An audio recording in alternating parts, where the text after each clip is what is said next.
My name's Juliana, and where do I begin? My husband Craig and I decided to move our lives and our son to the island of Sardinia in Italy, my father's homeland. Join us on our new journey as I share my culture, heritage and passion for all things Simply Sardinian. We are going to head over to the other house. The builders have been working really hard on the project. I went past yesterday and could see that there's some walls up, and yeah, a lot of progress has been made in a very short space of time. So I want to head over there and take a look and see what they've been up to. We have done a little bit of filming of the build over the last week, so we're going to show you that, so that you can see from the last video and the last build update to where we're at today. And asparagus season is now upon us, so I think we will head out and go and take a look and see what asparagus we can get. This is all wild asparagus, so they normally grow, the shoots normally grow at the base of olive trees. So we are going to take a little walk and see what we can get, because I wouldn't mind making an asparagus risotto or maybe even some asparagus fritters. So this is a season where everyone is trying to come up with some new recipes for the asparagus season. So let's see what we can find.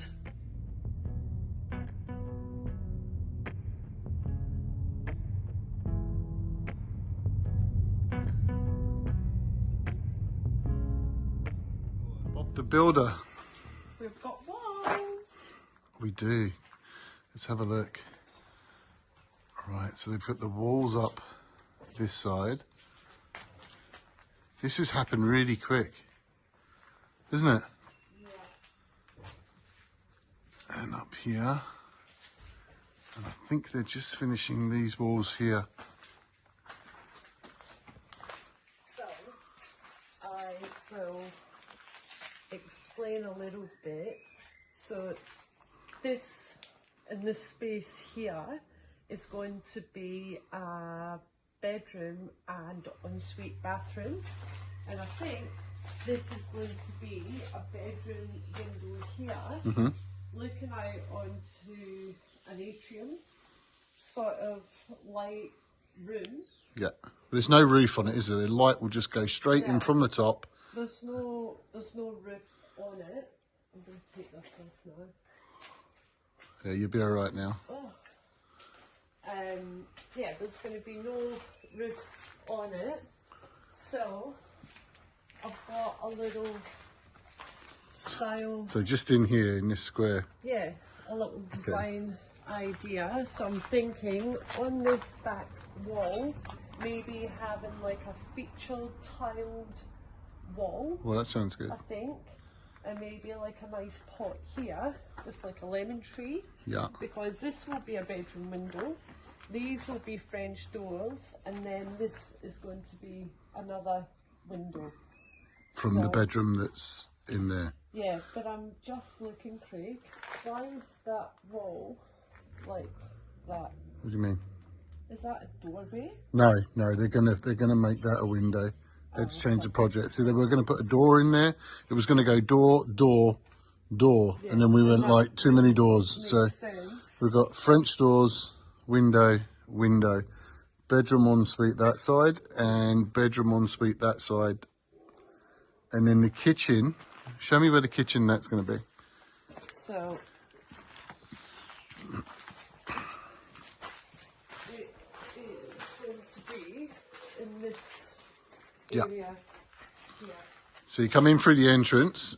Yeah, so through like a little the hallway. entrance, it's going to open up. A kitchen, living room. Kitchen, little seating area, lounge, and then we go into the bedroom. Yeah, because it's very deceiving. Yeah, it's quite big. It looks really narrow at the front. Like you just see a door at the front. But once you're in, it opens right up. And it is actually probably a bigger footprint than the house next door. Isn't it? Yeah.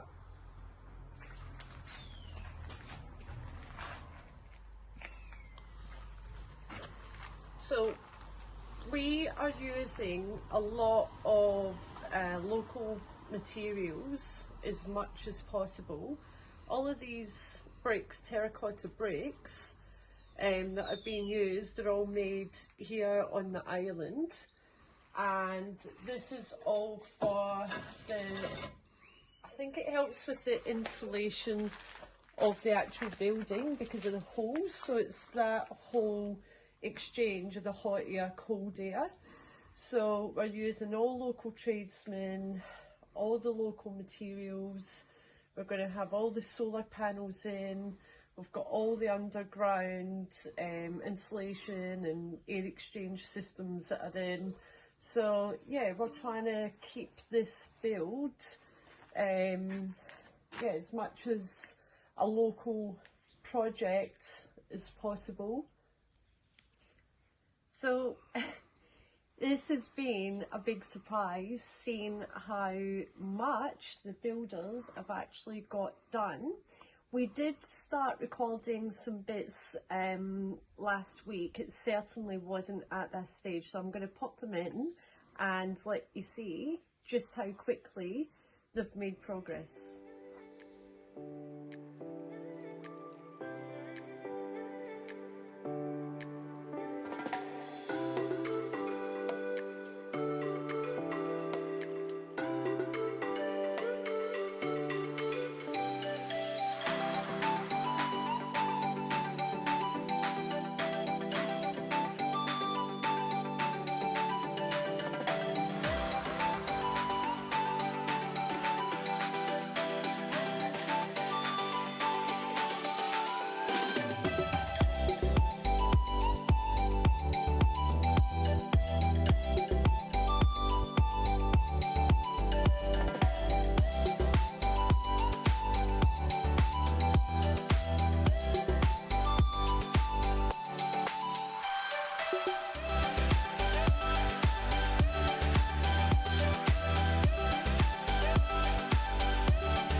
I thought I would get the plans out and let you see what the actual plans are for the new build, because it is a bit difficult when we go over there to try and explain in the midst of a building site what the actual plans for the house are.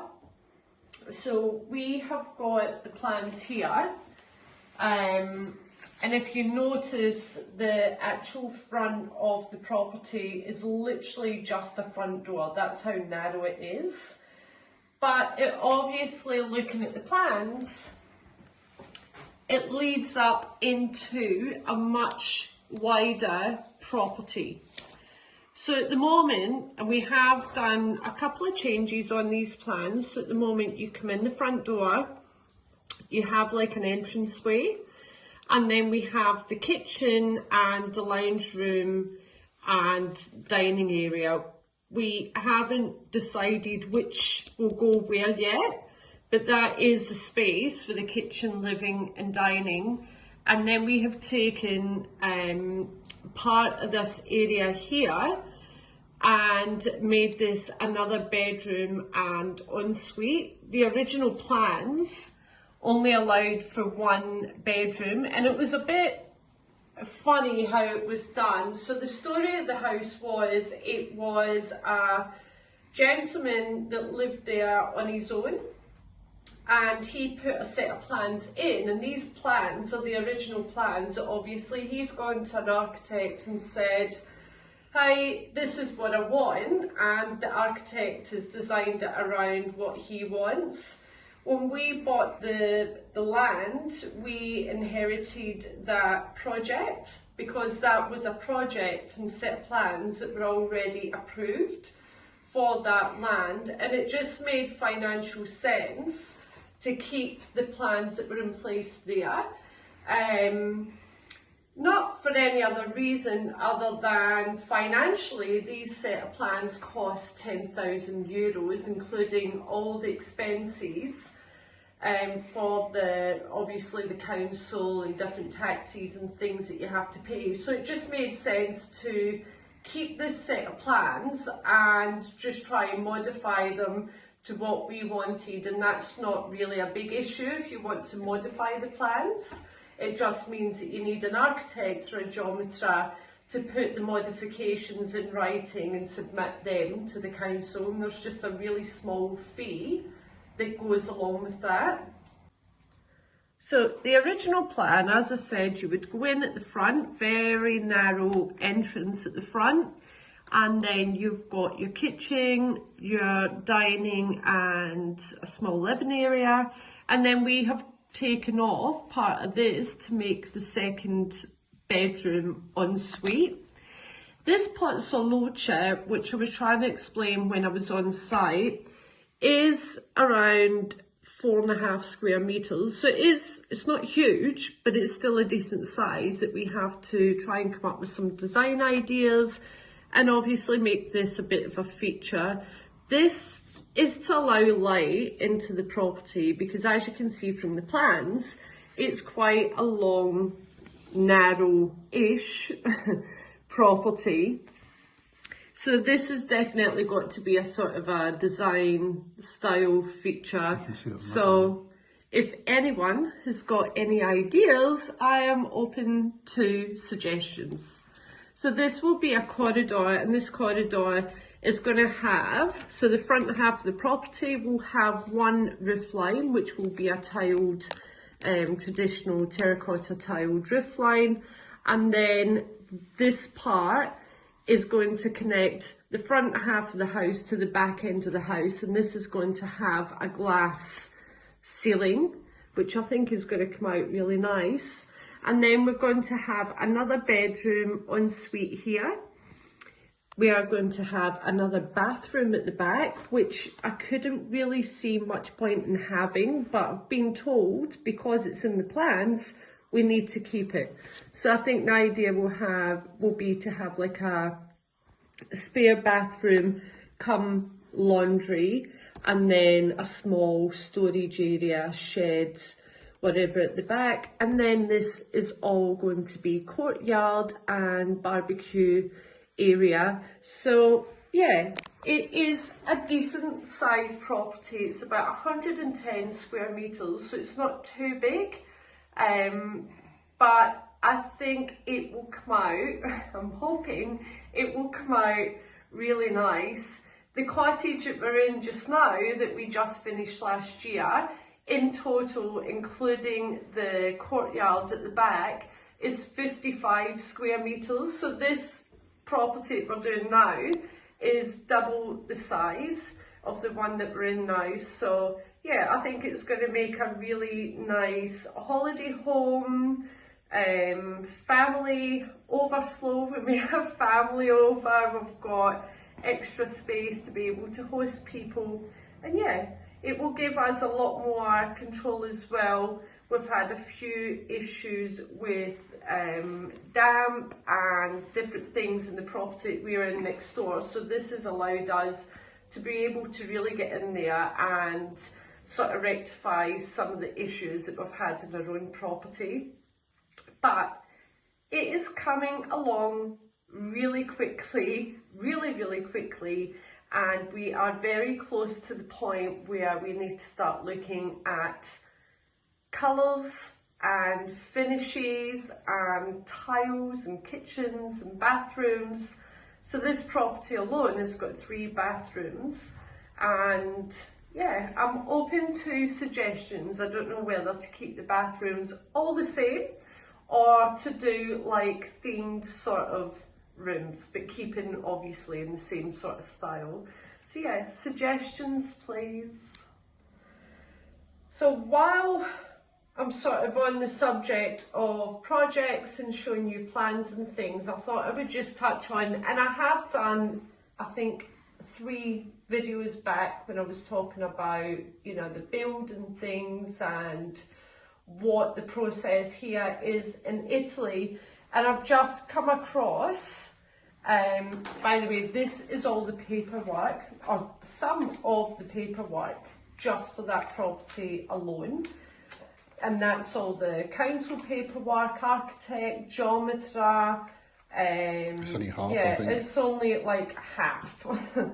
So I've just come across, it's called the computer metrico, and basically what you would do in a computer metrico is it's basically an estimate of your build. So when you buy land or you want to do a project, you would get your geometra and say, okay, this is what I want to build, this is the land, and he does you it's basically a building estimate, and it goes through every, like this is literally a booklet, it has got every thing calculated, how much wood, how much pipes, how many bricks, bags of cement, bags of sand, literally everything is itemised and costed down to the last measurement that you can think. So this is really giving you the costings to build that property. So with that, you know, okay, that build is going to cost me this. And this is what you use to go to get your quotes in from different builders. So we always have about 3 to 5 builders lined up that we always ask quotes from, and this is what we give them and say, okay, I've got the computer metrico, I've got the build estimate, can you please cost your time in this build on this estimate? So they will then give you their quotes, and it's up to you to obviously choose which one you want to go with.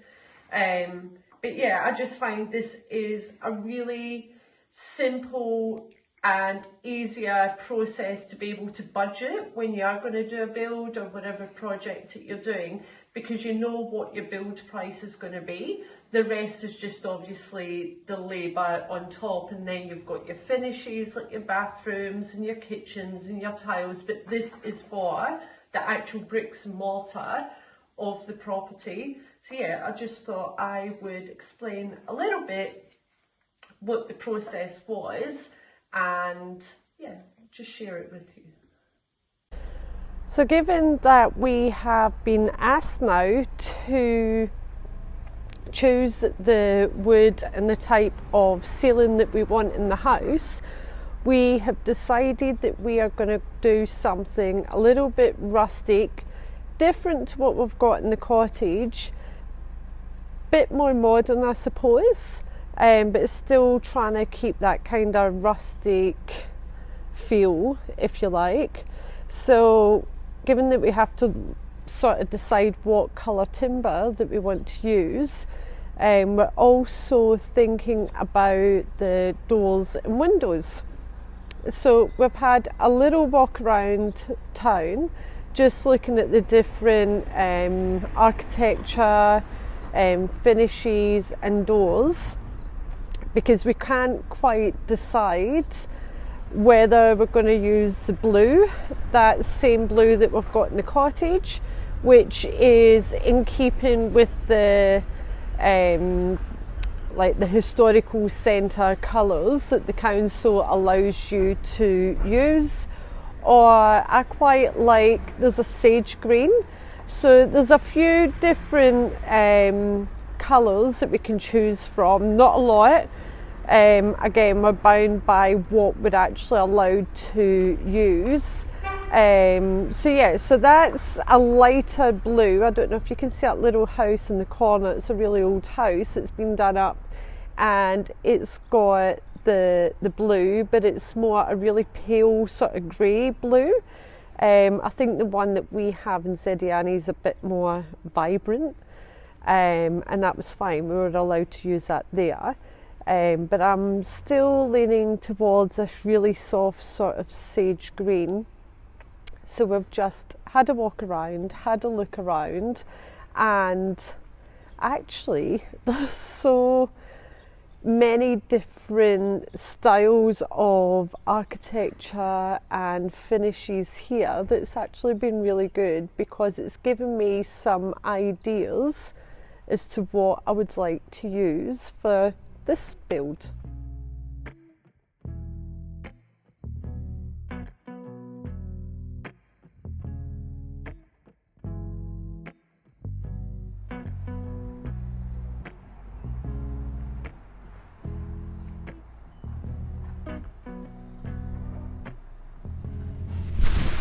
So this is quite an old property, it's actually up for sale, but I'm looking at the ironwork as well, and this is like original ironwork, so I wouldn't mind maybe a front door with some really nice ironwork glass, and then the iron, and it's still the colour we need to decide, green or blue. So we're not sure what colour to do the doors in this house and the windows. This is the same colour as we've got in Zediani. It's this celeste colour. It's just like a type of blue, like a light blue. It's really nice. In fact, they used this paint because it was what was left over after they painted the fishing boats. So that's why a lot of the people in the villages used it. I suppose that's why it was popular. This is the other colour we are looking at, or one of the other ones. It's like a, I don't know, almost like a sagey green. And I love this sandstone that goes around the outside. So I'm thinking maybe something like that. I'm not quite sure. If you go around and look at the front of the house, it does look really, really nice. I remember when they were doing this up, it's such a nice building.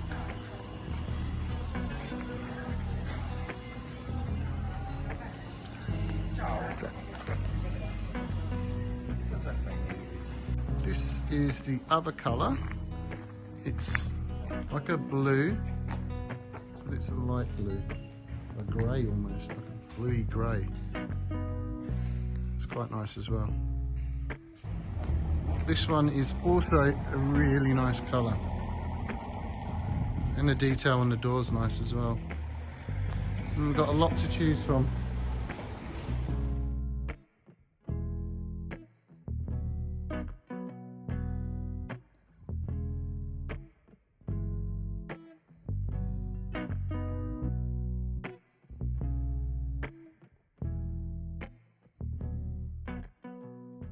So our house is in the Centro Storico.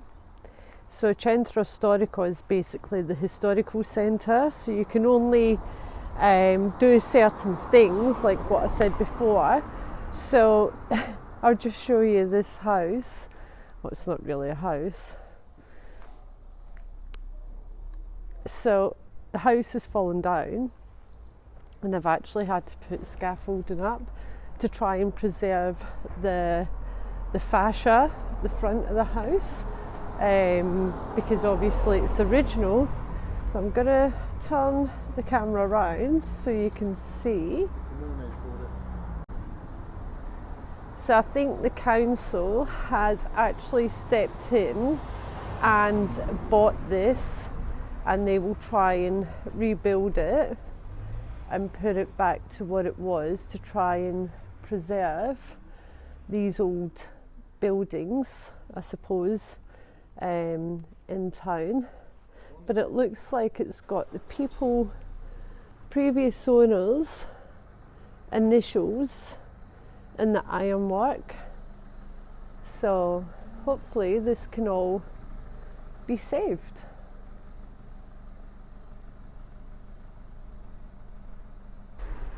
So this is one of the bigger properties, original properties in town. It's obviously been renovated and put back. Then we've got this one.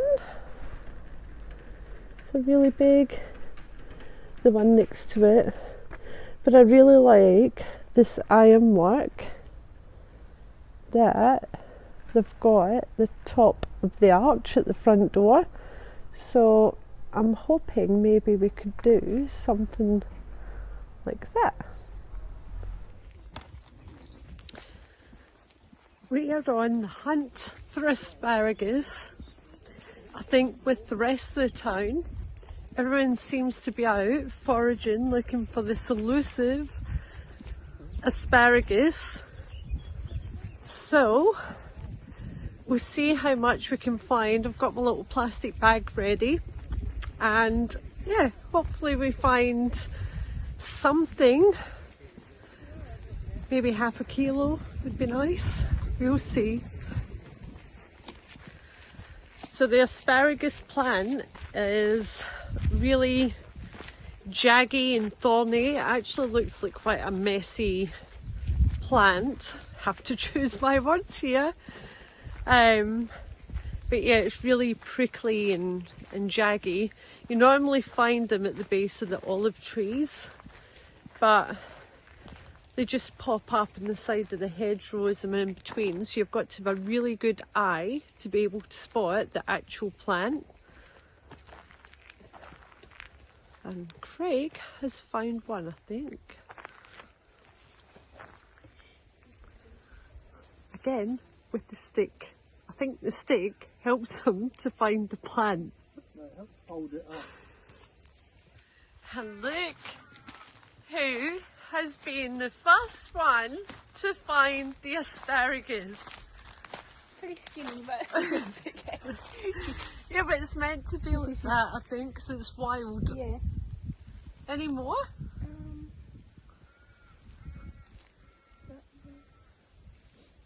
Where was it? On what? Here. Oh, good. How did you find that? I don't even have contacts in. I don't even know. It's like trying to find a needle in a haystack. There's another one, Kiara. Where is it? There it is.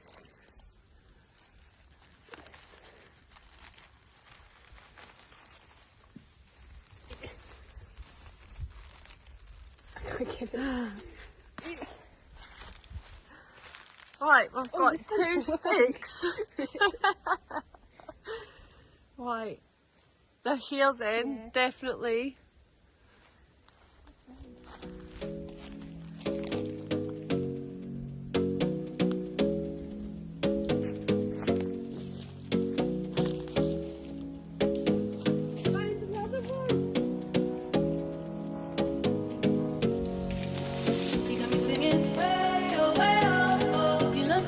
You could treat me right. Way oh, way oh, oh. Boy, take a chance, will you let me ride? Way oh, way oh, oh. I could be the best thing in your life.